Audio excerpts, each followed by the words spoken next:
제10회 국무회의입니다. 대통령께서 개회선언과 함께 모두 말씀을 하시겠습니다. 네, 제10회 국무회의를 시작하겠습니다.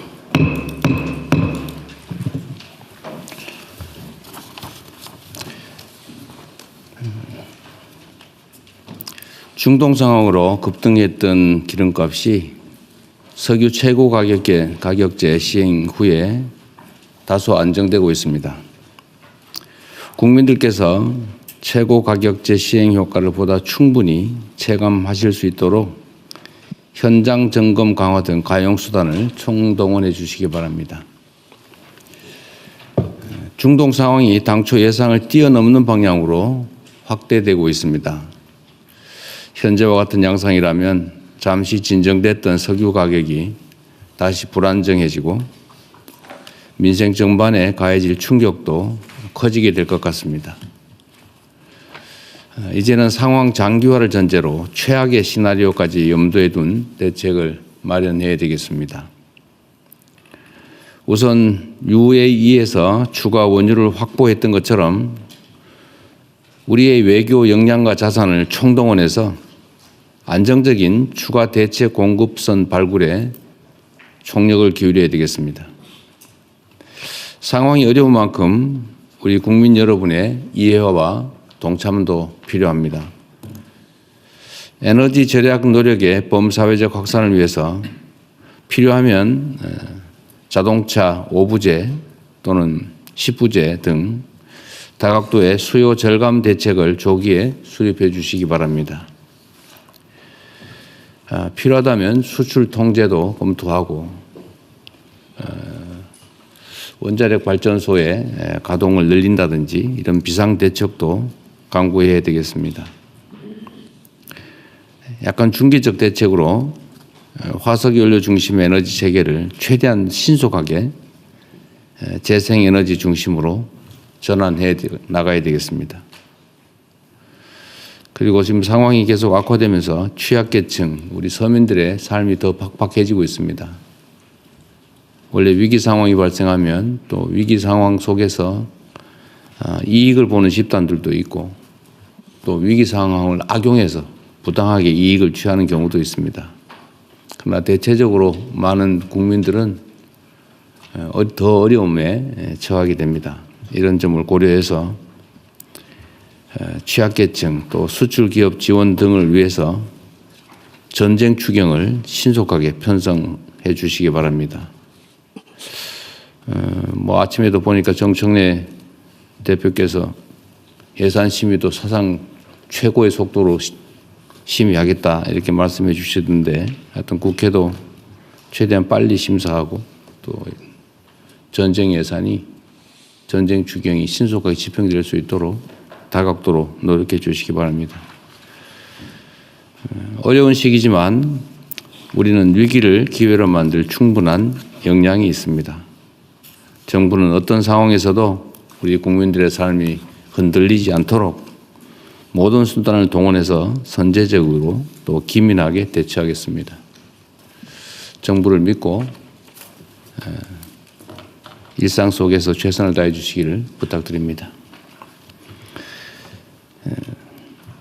외풍이 거셀수록 국가 대전환을 위한 발걸음에 속도를 내야 합니다. 특히 중요한 것은 경제의 지속적 성장을 가로막는 수도권 집중 성장 시대에서 지방 주도 성장 시대로 과감하게 전환해야 된다는 것입니다. 수십 년 동안 굳어진 성장 구조를 통째로 바꾸는 일이기 때문에 그에 따른 대책도 기존의 문법과 틀을 뛰어넘는 그런 방식과 속도여야 합니다. 관계부처는 재정, 또 세제, 세금, 금융제도, 규제체제 등 모든 정책 수단을 지방주도 균형 성장에 맞춰서 새롭게 정비해 주시기 바랍니다. 단편적으로 할 일이 아니고 국무총리실이 주관이 돼서 전 부처청에서 체계적이고 장기적이고 근본적인 대책을 수립해 주시기 바랍니다. 오늘 행안부의 발표도 있긴 하던데 예를 든다면 균형 발전 영향 평가를 모든 정책에 필수적으로 한다든지 하는 제도도 좀 만들어야 되지 않을까 싶습니다. 우리가 뭐 예를 들면 무슨 평가 이런 거 있잖아요. 환경 영향 평가하고 무슨 뭐 정책할 때마다 그런 것처럼 지방 균형에 도움이 되나 안 되나, 또 지방 균형 발전을 위해서 좀 어떻게 해야 되는가를 반드시 모든 정책 결정 과정에서 평가하고 그 점에 대해서 체크할 수 있게 하는 시스템도 만들어야 되지 않을까 싶어요. 그리고 좀 더 과감해야 될 것 같습니다. 지방의 지역에 뭐 투자하는 경우에 세제 아주 뭐 최소한으로 지원하는 게 아니고 상상하기 어려운 정도로 대규모로 확실하게 지원해 준다든지, 또는 우리가 생각하는 것처럼 재생에너지 공급 체계를 좀 신속하게 갖춰서 에너지 공급 가격을 대폭 낮춰주고, 또 실제 예를 들면 수도권에 애기는 송전 비용이나 이런 것들을 전 국민이 동시에 부담하고 있기 때문에 그 점을 반영한다든지, 또 그런 걸 할 때도 우리 서민들 피해가 발생하지 않도록 제도를 철저히 잘 만들어 주시면 어떨까 싶습니다. 예를 들면 이번에도 제가 보기에는 추경에 지금 어떤 검토를 하고 있는지 모르겠는데, 추경 내용에 소비자들, 그러니까 유류 소비자들뿐만이 아니라 어쨌든 위기 상황 때문에 경제적 타격이 발생하지 않습니까? 물론 외관상은 성장하고 K자 성장이기 때문에 좋아진 데는 엄청 좋아지고 있어요. 뭐 사상 최대 수준의 아마 영업이익이 발생할 것 같다, 그런 얘기도 하더라고요. 근데 문제는 그게 한 군데 쏠린다는 거고, 대다수 취약 부문에는 더 나빠지는 상황이기 때문에 결국은 소득 지원 정책을 안 할 수가 없을 것 같은데, 이번 추경을 한다면 그럴 때도 아주 지방에 더 대대적으로 할 수 있게, 그냥 뭐 10% 더 하고 이렇게 하지 말고 좀 획기적으로 좀 해주시기 바랍니다. 어쨌든 생각을 전면적으로 바꿔야 됩니다. 지금 수도권 중심으로 계속 가면 나라의 미래가 없어요. 어쨌든 비상 조치를 해야 됩니다.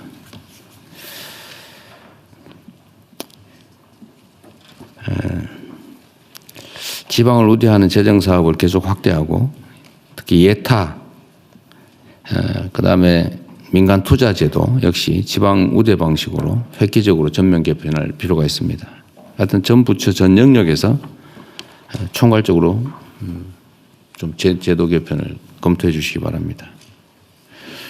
또 내년도 예산, 당장으로 보면 내년도 예산 또 중기 재정 계획에 대폭 반영해 주시기를 부탁드립니다. 세계가 주목하는 BTS 광화문 공연이 며칠 앞으로 다가왔습니다. 전 세계의 K컬처의 우수성, 대한민국의 높은 위상을 거듭 확인할 수 있는 중요한 계기로 생각됩니다. 그런데 문제는 안전입니다. 빈틈없는 안전대책 수립에 총력을 기울여 주시기 바랍니다. 행안부와 경찰, 또 소방 등 모든 관계부처는 각별한 경각심을 가지고 발생 가능한 모든 상황에 철저하게 대비하시기 바랍니다. 그리고 최근에 명동 인근 숙박업소 화재로 인명피해가 발생했던데 숙박시설의 안전도 꼼꼼하게 살펴봐야 되겠습니다. 그리고 또 한 가지 뭐 가능성이 크진 않다고 하지만 소위 테러 가능성에 대한 대비도 충실하게 해주시기 바랍니다. 성공적이고 안전한, 그리고 대한민국을 빛내는 행사가 될 수 있도록 역량을 잘 모아주시기 바랍니다. 지금 계속 산불 얘기를 하게 되는데, 하여튼 각 부처청에서 산불 대비 예방 조치라든지 또는 화재 진압 관련돼서 잘 대응하고 있는 것 같습니다.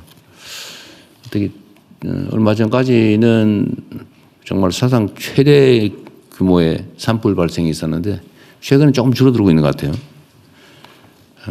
그리고 잘 대비해 주어서 산불이 발생했을 경우에 화재 진압 시간, 또 화재로 인한 피해 규모 이게 상당히 줄어드는 것 같습니다. 우리 관계부처 특히 산림청, 소방청, 농축산부, 또 행안부 다들 애써주셔가지고 많은 성과를 냈는데 좀 더 애써주시길 바랍니다. 특히 봄이 되면은 잎상격 때문에 생기는 산불도 많다고 하고, 특히 이제 농산물 잔재물 이 소각하느라고 또 불도 많이 난다고 하고, 또 요새는 임약 가까이에 있는 주택 부문 또는 뭐 생산 시설, 공장 이런 데서 무슨 모닥불 피우고 뭐 이런 거 하다가 또 불이 많이 난다고 합니다. 조심해 주시기 바랍니다. 특히 헬기 진압이 꽤 효과가 있는 것 같은데 국방부에서도 어쨌든 협조 잘 해줘서 큰 도움이 되고 있어요. 그리고 야간 진압은 계속 얘기가 이것저것 있던데 사다 놓고 안 쓰면 안 되잖아요. 그리고 밤에는 거의 뭐 인력으로 진압하다 보니까 밤에 불이 많이 번지고 그러는데 8대인가 사놨다고 하니까 잘 쓰도록 하십시오. 훈련도 열심히 하시고. 하여튼 이 산불 문제는 생각하는 것 이상으로 심각합니다. 화재로 인해서 인명피해도 많이 발생하고 재산 피해는 말할 것도 없고 산림 자체 소실도 큰 손실이죠. 우리 국민들께서 어제 그런 게 유행이라고 그래요. 이렇게 비교하는 거. 산불은 얼마나 많이 발생하고 있나? 산불에 의한 피해는 얼마나 되나? 산불 진압 시간은 얼마나 단축됐나? 또 피해 규모는 얼마나 되나? 이런 거 계속 그래프로 표로 그리니까 신경 써서 역시 열심히 노력하는 정부다. 우리 국민들의 피해와 억울함을 많이 줄였다. 이런 평가를 객관적으로 받을 수 있도록 최선을 다해 주시기 바랍니다. 그리고 가뭄도 잘 챙겨주세요. 이제 또 가뭄이 또 문제가 될 것 같습니다. 지난 겨울에 비가 많이 안 왔다는데 또 가뭄 때문에 식수 문제 또 뭐 농작물 또 피해도 발생할 수 있어서 그것도 미리 좀 대비를 잘 해주시기 바랍니다. 가뭄 대책은 주로 어디서 하는 거예요? 행안부, 농산부, 기후부도, 네네. 농림부가 잘 챙겨보시기 바랍니다. 네. 예, 이후 회의는 경제부총리께서 진행해 주시겠습니다. 예, 그러면 먼저 중동 상황 관련 대응 현황을 보고받고 현안 토의와 기타 부처 보고를 진행하겠습니다. 그거 하기 전에 몇 가지만 더 얘기하실까요? 지금은 129 여객기 참사 관련해서 이게 지금 시신 수습을 그때 철저히 안 하는 바람에 최근에 시신이 추가 발견이 돼서 좀 유족들이 격앙되고 있는 것 같아요. 이게 지금 국토부 업무인가요? 예, 하여튼 이 경과를 잘 좀 챙겨보세요. 네네. 좀 상식적으로 정말 납득이 안 되거든요. 예, 현재 여러 부처 모여가지고 협의를 하고 있고요. 네. 책임 소재 문제도 좀 분명하게 네, 좀 따져보고 있습니다. 하여튼 저로서는 좀 납득이 안 되는데 근데 그 수많은 사람들이 그렇게 힘들어하는 상황에서 시신 수습조차도 제대로 안 해가지고 어디 쓰레기 비스무리한 봉투에 같이 모아놨더라. 이거 말이 안 되잖아요. 예, 하여튼 그리고 또 한 가지는 조사 기간이 너무 오래 걸리는 거 아닌가요? 사고 조사 관련해서요. 그러니까 현재 사고 조사 위원회가 관할을 지금 막 옮기고 이러고 있는. 산하에 있다가 중간 발표하고 난 다음에 유족들이 어떤 불신하고 문제를 삼아서 네. 이걸 총리실로 이관해서 새롭게 구성해서 사조위에서 새롭게 시작한 형태로 바뀌다 보니 네. 일정의 시간이 많이 걸리고 있습니다. 그 조사위원들도 교체했어요? 다 이제 그건 총리실 주관에서 하지만 다 교체하는 걸 원칙으로 하고 있다고 알고 있습니다. 총리실. 예, 제가 말씀드리겠습니다. 지금 조사위원회 구성 중에 있고요.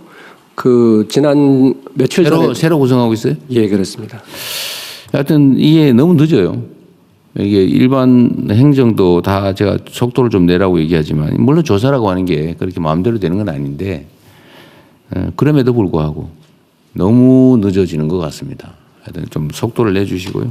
그렇게 하겠습니다. 그리고 좀 더 우리 공직자들이 경각심을 가지고 본인들이 하는 행위나 아니면 어떤 처분의 결과가 이 받는 쪽 수용하는 국민들 입장에서는 엄청난 일이 될 수도 있다는 생각을 하게 됩니다. 본인들이 하는 일이 제가 그 얘기 하잖아요. 이 파초손을 든 마녀인가? 뭐 하여튼 이건 뭐 장난삼아 하지만 이게 세상에는 폭풍이 된다니까요. 죽고 사는 문제일 수도 있습니다. 여러분의 펜대 하나가. 겸해서 어쨌든 이태원에 대한 그 원래 합동수사본부 만들었죠. 우리 경찰이 하고 있나요? 검찰 같이 하고 있나요? 예, 그 검찰이 주관하고 경찰을 지원해서 이렇게 합동을 하고 있습니다. 오늘 검찰은 안 나왔어요? 네. 예, 검찰이 하겠습니다. 예, 주도하고 있잖아요. 예. 수사는 이게 좀 진척이 있습니까? 지금 그 특조위 아까 그 유족들의 위원회하고 그 지금 정문회 같은 것들이 진행되면서 함께 그 진행을 하고 있는데요. 네. 지금 현재 그 위원회의 쪽하고 계속적인 그 접촉을 하면서 요구사항 반영해가지고 수사를 진행하고 있습니다. 예, 수사 인력 규모는 얼마나 돼요? 검사 같은 경우에는 6명 남짓 정도 돼 있고요. 예. 경찰은? 경찰 인원제 숫자까지 정확히 경찰 11명가 있습니다. 11명. 하여튼 여기도 좀 속도를 내주시기 바랍니다. 열심히 하고 있을 것 같긴 한데 이제 너무 오래됐고요. 세월호도 지금 뭘 어떻게 처리하고 있나요? 세월호는 어느 부처 주관하고 있습니까 지금? 예, 해양수산부입니다. 예. 지금 여기도 지금 뭐 진상 규명이나 이런 거 뭐 하고 있어요? 그거 다 끝났어요? 그건 다 끝났고요. 예, 일부 추모 사업과 또 일부 선 배상 받은 분들의 뭐 조금의 민원 사항 이런 부분들이 좀 있습니다. 하여튼 이것도 좀 유족들이나 또 피해 가족들이 억울하다, 뭐 무관심해서 섭섭하다 이런 얘기 안 나오게 잘 챙기십시오. 예, 세심하게 살피겠습니다.